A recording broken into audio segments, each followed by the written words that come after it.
Hi, today's video regarding HP Deskjet 2700 series printer. So I'm going to show you how to replace the ink cartridge or install the ink cartridge and how to align the print cartridge. So the first step is to switch on the printer, and we also load some pages.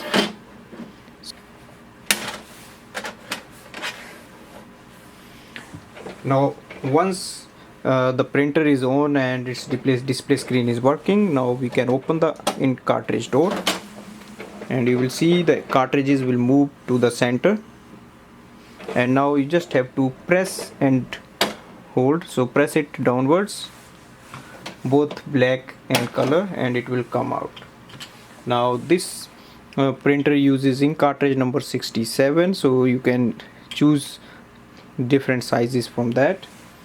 And to insert, just insert the one color on the color side, so place it in and push it inwards.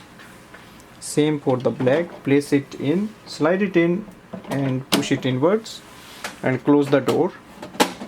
Now your printer may print a printer alignment page. So you can see it has printed a alignment page, and for that we need to scan.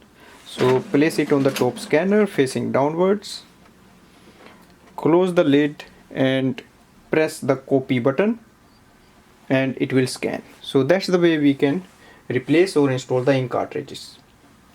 Thanks for watching.